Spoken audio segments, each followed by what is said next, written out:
What is going on, guys? Welcome to Greggles TV Daily Rewind. This is where we go back a week and give you all of your tech news from the past week in one single video. And we are starting to get some real hard news on the Galaxy S11 line of phones. There's some Black Friday deals we talk about. There is news on Apple stuff, all kinds of good stuff this week. So check it out. Let me know what your favorite news story is in the comments down below, and I will see you in the next one. Let's get into the tech news. First story of the day is a big one. John Legere is stepping down as CEO of T-Mobile. You can see the story. I grabbed it from The Verge. It was the first place I saw it. John Legere will step down as T-Mobile CEO next year. So April 30th of 2020 will be his last day. It doesn't say what he's going to end up doing, if he's going to retire or work for another company or not. I don't know if you've been following the news. There was stories he was going to go to another company. That didn't end up materializing, and they said it wasn't going to happen. He was going to stick with T-Mobile, and I thought at that point everything would be fine and he would stay with them, but it looks like he's not. It's pretty crazy. He joined T-Mobile in 2012 and basically completely turned that company around for the most part. I mean, they were, I would say, a laughingstock, and now they're one of the fastest growing cell providers here in the United States by a long shot. I think they are the fastest growing. They've been growing like crazy. They've been changing the industry with their Un-carrier moves, and he's done a lot of good things for this company. I'd be curious to see what he does next. And but yeah, looks like it's official, and he will be stepping down and no longer at T-Mobile anymore come 2020. Next up, if you pre-ordered Google Stadia, you pre-ordered the Founders Edition, it looks like that some of the pre-orders are being put on hold and canceled altogether at that. Now, I checked my own order, and my order, at least my credit card, I did get a charge on November 16th for $138.99. That's because it's $129 plus tax.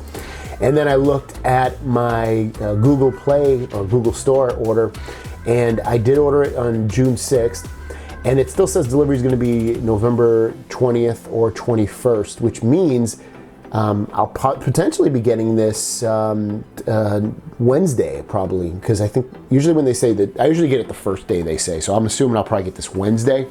But anyways, yeah, let me check your orders. You might want to double check to see if yours got canceled. If you don't know what Google Stadia is, it's going to allow you to stream high-end video games from the cloud on Pixels and web browsers and via your TV, via the Google Chromecast. So it does a lot of stuff for you to be able to stream high-end games via the internet. And the last story of the day is if you have the Galaxy Note 10, you have the Android 10 beta. They pushed out a big update today.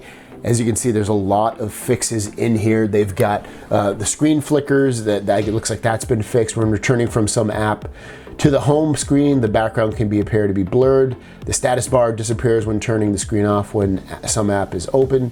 When taking a screenshot and opening the recent window list, the screenshot of the recent window is captured.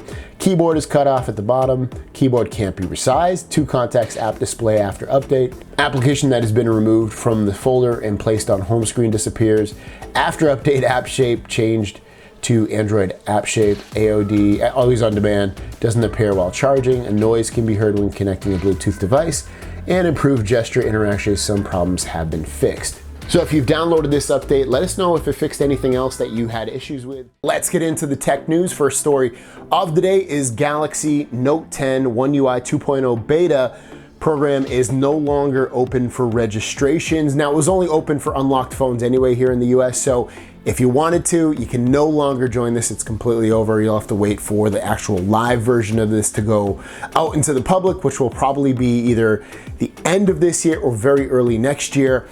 So, not the end of the world, but if you were looking to join, you were delayed for whatever reason, maybe you're on vacation or something else, you're gonna have to wait now for the real life release. Next up, if you have a Galaxy Active 1 or a regular Galaxy Watch, there's a new software update that brings it more in line with the Galaxy Watch 2 active features. And you can see touch bezel added allows the user to mimic the experience of rotary bezel in digital, which allows for easier navigation and control of the watch. Watch faces, so additional watch face complications added. Begin workout, breathing, and others. Added new watch face My Style, which recommends variety of watch faces that suits outfit by taking picture of clothing.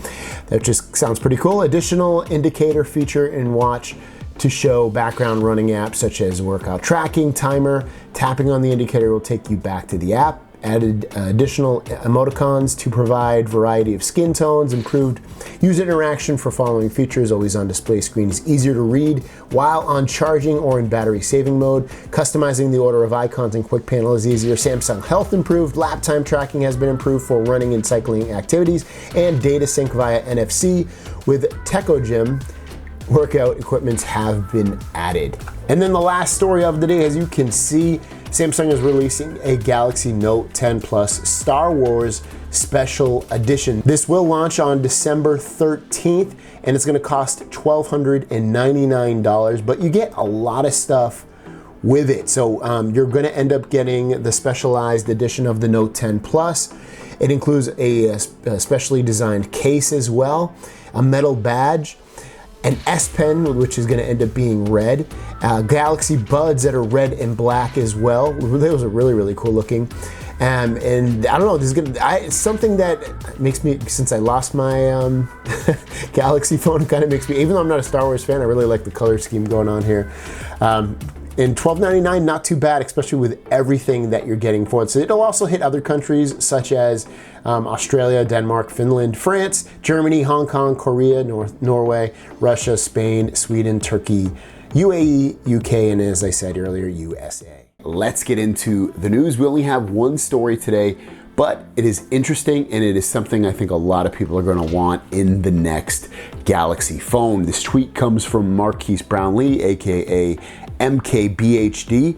He says, okay, I realize this is a Star Wars Edition Galaxy Note 10. We talked about this phone yesterday. If you didn't remember, watch that video, but Samsung's releasing a new phone for the Note 10. It's gonna be Star Wars Edition. Anyways, back to his tweet. But also, the red and black is calling my name. Please make the next one 90 Hertz. Thank you, Samsung. And Ice Universe goes on to tweet to MKBHD, 90 Hertz is 100%, and 120 Hertz is also very likely. And I don't think his tweet, if you follow my channel and you follow tech overall, I don't think Ice Universe's tweet is really super surprising, but Ice Universe is right a lot of the times with his leaks. So you're looking at Galaxy S11 almost definitely having 90 Hertz display, meaning it's gonna have that ultra smooth scrolling on the display for gaming and for just scrolling the web and using apps and everything like that. And it should make the experience just more fluid and much more, fast feeling overall. 120 Hertz is obviously just going to increase that. So I'm excited about it. I mean, I really hope that 120 will be amazing. I mean, and at the same time though, I'll be honest with you, when I use my Pixel phone and then I jump over to another phone, have it be a Galaxy phone or an iPhone or some other phone, I can notice somewhat of a difference, but it's not as mind-boggling as, I don't know, maybe like when you record a 60, at least for me anyway, when I'm recording like a 60 frame per second video versus like a 30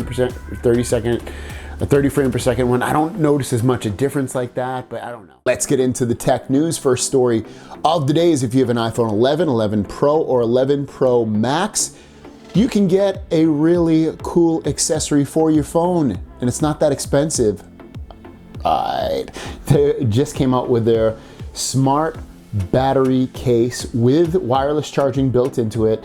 Comes in different colors depending upon which phone you can get. You can get white, black, or pink. And all three versions go for $129, guys. $129 for a battery case. Very expensive.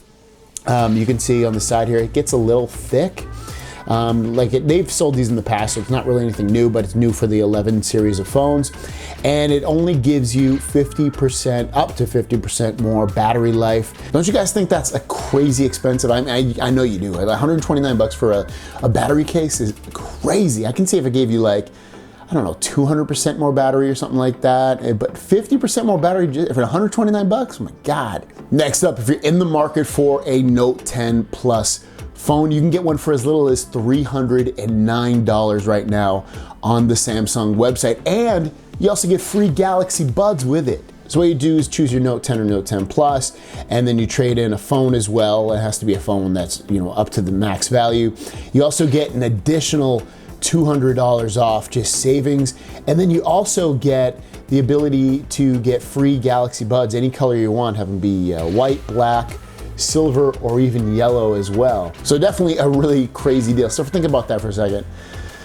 Yeah, I know you're trading in a phone and you're getting some money off, but for 309 bucks, you can get a Note 10, Note 10 Plus, or for 129 bucks, which is like, what, less than $200 difference, you can get a battery case for your iPhone. And the last story of the day is about the Galaxy S11. These tweets come from Ice Universe. First tweet says, this is the Chinese version. If all goes well, the S11 will use the top display and 120 hertz at that. So remember, we had a story yesterday where we weren't sure if it's gonna use 90 or 120. It looks like this is adding more merit to at least one of the versions having 120 hertz, very ultra smooth display. Also, he lists off what's going to be in the settings of the phone when you get it. So, for instance, you have three options. You can turn off the high refresh rate and keep 60 hertz, which is what you currently have on your Galaxy phone. Or you can turn on the high refresh rate and keep 120 hertz all the time. And obviously that will affect battery for the worse. Or thirdly, you can turn on the high refresh rate mode and switch back automatically between 60 and 120 hertz. I guess the software will end up doing that depending upon what you're doing. I think a lot more people might use that. I would probably just always force it. I can't imagine it's gonna kill the battery all that much, especially with the Galaxy phones having such big batteries in there. The other tweet he put out was that the Galaxy S11 has been certified in China using the TA800 charger, which is the 25 watt fast charger, which equals what you get with the Note 10, Note 10 Plus phones. It doesn't mean it won't have 45 watt, but it looks like it's gonna have the same fast charging 25 watt as the Galaxy Note 10, which is awesome because it already charges really fast. Let's get into the tech news. First story of the day. It's kind of a PSA. If you ordered the Pixel 4 or 4 XL through Google's own official store, you have your $100 credit at this point. I didn't get an email about it, but if you go into your account and either buy something, you'll see the credit, or if you look into your settings in the top right, you'll see the credit. So my credit's already there, so I should get a little PSA for you to check to see if you got yours. Next couple stories are deals. Now, don't forget, Samsung right now on their website has deals going on. The Black Friday deals are up right now on Samsung's website. All kinds of deals on wearables. Like you can get the Galaxy Watch Active for 50 bucks off. You can get the Galaxy Watch for, I believe it's $250. And that's just on wearables. There's phone deals, there's all kinds of deals on there. But the other deals I wanted to talk about is actually on Amazon. So if you go to Amazon, you can either get an S10 Plus, which for the great price of $799, you can end up getting a S10 Plus with a free pair of Galaxy Buds. Plus, if you have the Amazon Prime card, you end up getting an additional 15% cash back on this. So 800 times 15% is a lot of money. It's like $120 cash back you get on your Amazon card. The other deal is for the Note 10 Plus, which also comes with Galaxy Buds. That's for $899. And this one you get 20% cash back if you have the Amazon card. So regardless if you have the card or not, these are still good deals with Galaxy Buds. And the last story of the day is going to be showing off the renders of what the Galaxy S11 will look like. Now, when we look at these are coming from OnLeaks, who leaks these things a lot of the time, and almost all the time he's usually right with these renders. And you can see from this render, we see the front and the back of this phone. So we'll look at this photo and you can see the little very small bezels at the top and the bottom, slightly larger at the bottom. The camera punch hole in the top in the middle. And then on the back of the phone, you can see the camera setup looks quite similar to an iPhone, to a Pixel phone, the way they kind of have it set up in that little square backing. And then a couple, just to get into some deeper photos on here, because you probably wonder where the buttons are and things like that. The buttons will be on the right-hand side. There's no Bixby button, so you get your volume up and down. You also get your power button, and they're both on the right-hand side. The buttons did not carry over to the left-hand side like they did on the Note phone, which is an awesome thing to have because I do definitely appreciate them more on the right-hand side. Also, the display sizes for the phone we've talked about in the past will be 6.4, 6.7, and 6.9, most likely with a 120 hertz refresh rate. Also, if you look at the back, here's a closer up photo of the phone's camera. There looks to be a camera bump this year. It's not gonna, unfortunately, lay flat like it has in the past. It looks like there will be a little bit of a bump, so if you put this on a table, it probably will wobble ever so slightly.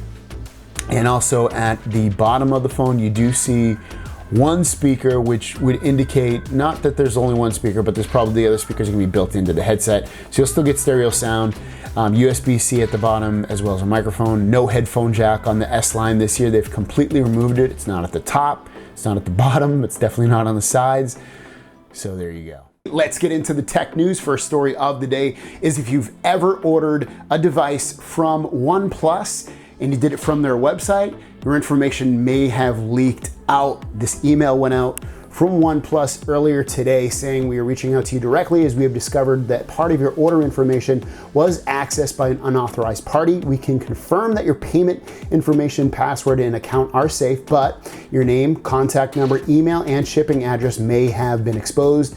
And then they said they took immediate steps to stop the intruder and reinforce security. Now, great that they did that. The pain in the butt thing is that your information may be out there. So potentially, I guess the worst that's gonna happen to you is probably get some not prank calls, but like spam calls and just fake stuff going towards you. So keep that in mind, and it probably already happens to you now, but still kind of a pain in the butt and just something to know. Next up, the iPhone 12 Pro and 12 Pro Max are gonna get a little bump in RAM. Now the 11 Pro and 11 Pro Max just came out, so obviously this is very, very preliminary information and leaks, but still looks like the RAM is gonna get bumped up to 6 gigabytes of RAM with the 12 Pro and 12 Pro Max. Now what's that good for? Because iPhones already have amazing performance. Well, it's going to be good for keeping apps open longer, and also the ability to have these iPhones perform at a really high top rate for years to come, which they generally already do anyway, but still the added RAM is just going to be that much better for the life and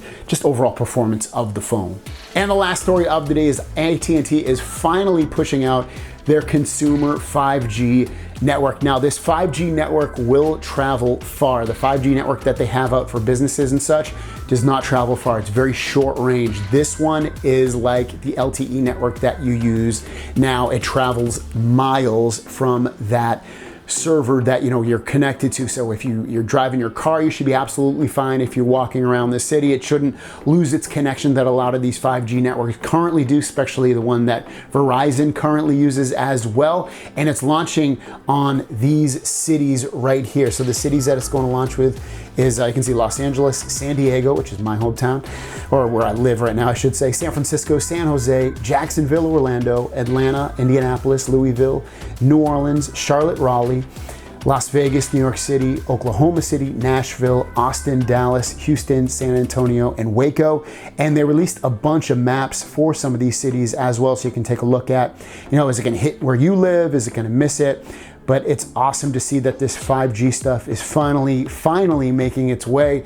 And not only is it making it to some of the big cities like LA and New York, but some of these smaller cities as well. Raleigh, Rochester, there's a bunch of cities in there that are getting 5G from AT&T, and the first phone that's going to take advantage of it is, you can probably guess, is the Galaxy Note 10 5G. They're going to sell that phone for $1,299, so you can break it up into payments. But regardless, very, very good news. You can see I'm not home, or at least maybe thought I was home. This is not my home. I'm actually in Lake Tahoe right now on a little vacation. It's actually my anniversary, our 7th anniversary. So if you follow me on social media, you probably would have saw that. Follow me on Instagram at Greggles TV and Twitter at Greggles TV and on Facebook at Greggles TV. So anyways, we're up here for just celebrating a little anniversary from my wedding. And anyways, I got one story today and I wanted to get into it. And it's about, I have to hold this up because I don't have any editing. I didn't bring my laptop. The Galaxy S11e. This is going to be the low-end version of the new S11, and renders are already leaking out. And you can see it's going to have the same center punch hole for the camera on the front that the Note 10 has. And I like this design. I think it's nice looking. It looks like the camera for it is actually smaller than normal on there. I'm getting notifications on this phone. And so that's a great thing about that, is that, it's not going to take up any real estate really on the front of that screen. And then also you're getting on the front there, it's going to be a curved display. So you remember it was flat on the S10e. It's actually going to be curved on the S11e. Might make people happy, might make them sad. Also, the display on the front is supposed to be either 6.2 or 6.3 inches, which is a big jump from, I think it was 5.8 inches on the S10e. So a big jump in screen size as well. And then on the back there, you do get 3 cameras, as well as the Samsung branding on there. And then, you get the new camera look is so it matches the rest of the S11 lineup. And I don't know, at that point, it's like, when you see this phone, it's like, maybe you'll go for the smaller one instead of the, the S11 or the S11 Plus, because of the fact that all 3 versions of this phone are very, very large. The S11 is supposed to be 6.7 and the S11 Plus is supposed to be 6.9 inches. So, I mean, I don't know. I don't think you'll go wrong now with either phone in terms of like if you want a big phone, because they're all really large phones, but they all have small bezels on the front. So I think, and they're skinny as well, because they're going to have that 19:9 or 20:9 aspect ratio. So it'll make it feel skinny when you hold it in your hands. And I think it's going to be a big phone in terms of like selling wise as well. I think it's going to be the phone that maybe if people didn't jump over to the S10 or from the S9, they're gonna jump up to this one, because I think it's gonna be a big enough upgrade with the big camera improvements on there with 108 megapixel cameras and possibly 8K video recording. So it should be I'm losing my voice, camera beast at that. So let me know in the comments down below what you guys think of the S11e. You think it's going to be a big seller of a phone? Do you think they should have made the phone smaller? Let me know in the comments down below. Thanks for watching, and sorry for the kind of not lazy, but lack of video editing on here. We'll see you guys down the road. Peace!